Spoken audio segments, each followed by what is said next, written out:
Tudo bem com vocês? Uma explicaçãozinha do exercício da página 64 e 65 de matemática, que vocês deverão entregar até segunda-feira, dia 4 de maio. Vamos lá. O assunto, depois de ângulos congruentes, espero que vocês tenham aprendido ângulos côncavos, é simetria. Simetria entre os ângulos. Então, o que é simetria? Como está aí na definição, consiste na regra da disposição de duas figuras idênticas. Então, são duas figuras parecidas, que se correspondem ponto a ponto. O que isso significa? O que é uma figura simétrica? Observe essas figuras que eu coloquei aqui. Quadrado, um M, um C e um coração. Se eu passar uma linha reta aqui, ó, que eu vou chamar de eixo de simetria, observe que esse lado, se eu fechar esse quadrado, como é que eu tivesse quebrado esse quadrado, eu fechar ele, vai ficar um lado exatamente sobre o outro. Ou seja, é como se aqui fosse um espelho. Então, esse lado aqui é exatamente igual a esse, só que oposto.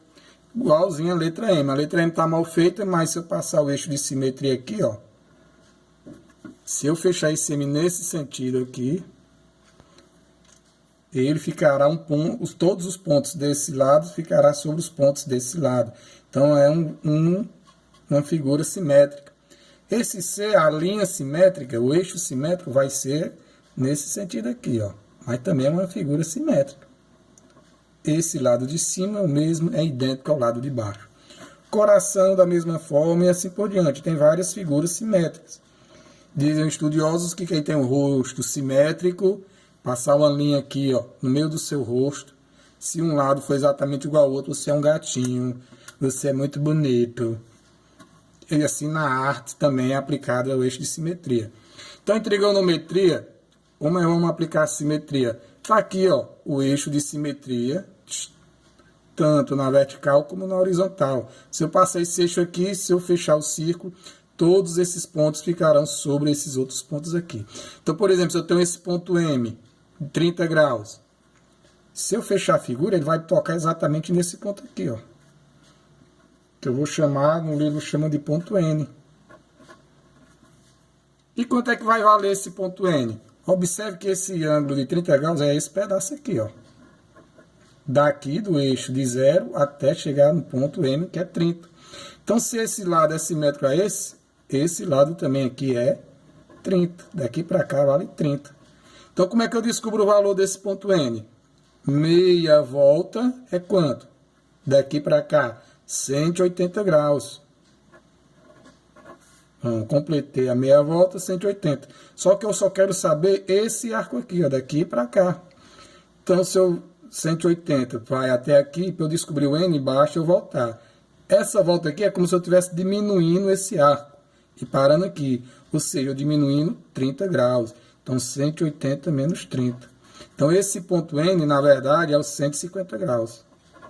Então, um ângulo simétrico a 30 graus nesse outro quadrante é o 150. Ele também, olhando aqui nesse eixo aqui agora de simetria, esse ponto vai bater exatamente aqui, ó, quando eu fechar a figura nesse sentido aqui agora. Que no livro ele chama de ponto P. Quando valerá esse ponto P? Observe que esse ponto aqui, essa distância aqui também é 30. Que é o mesmo tamanho desse arco e desse.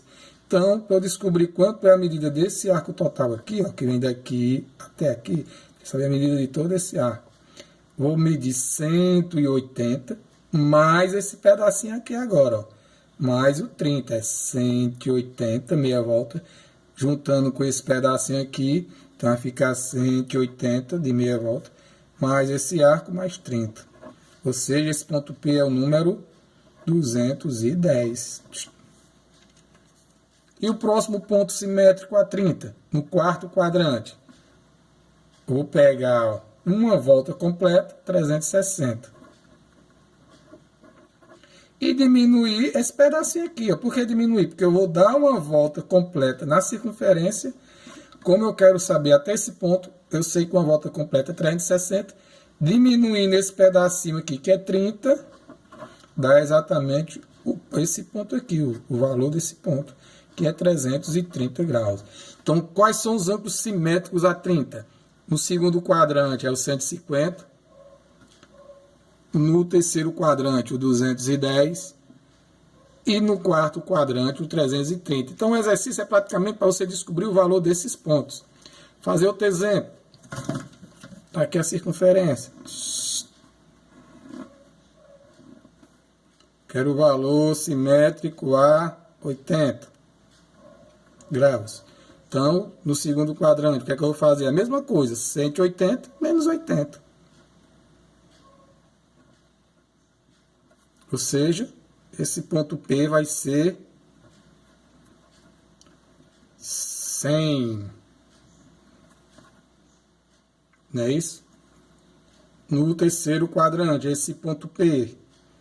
Aqui é o ponto N, N, errei o ponto. Só usar a letra. Esse ponto P vai ser quem? Mesma fórmula, 180 mais, agora o ponto é 80. 180 mais 80. Quem é o ponto P? 260. E o ponto Q aqui? Será quem? 360 está aqui. Eu vou sempre usar esses mesmos valores. 180 menos o ângulo do primeiro.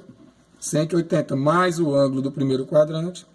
E aqui o Q, 360 menos o ângulo do primeiro quadrante. Então, 360 menos 80. 280 graus. Então, quais são os ângulos simétricos a 80? Serão 100 graus. No primeiro quadrante, no segundo quadrante, no terceiro quadrante, 260. E no quarto quadrante, 280. Então, todos os exercícios você vai resolver isso. Na questão 18, ele dá o ponto 21, aí você faz 180 menos 21, 180 mais 21, 360 menos 21. Na 17ª questão, ele quer a mesma coisa, só que com π. Então, você vai fazer π menos, letra a 17 é π sobre 5. Então, vai ficar 180 não é π? Π menos π sobre 5. Aí faz a conta. Π mais π sobre 5 e 2π menos π sobre 5. 2π, 360 é 2π. Na 18, ele dá esse ponto aqui. Aí você descobre os outros três. Aí você tenta fazer lá. E na mesma coisa, a 19 só que é com π. Então, na questão 18, no lugar dele dar no primeiro quadrante, ele dá os outros quadrantes. Mas você descobre da mesma forma. Boa sorte aí, quem conseguiu entender, quem não conseguiu, reveja de novo. Quem não entendeu, procura vídeo no YouTube e tenta estudar mais um pouquinho.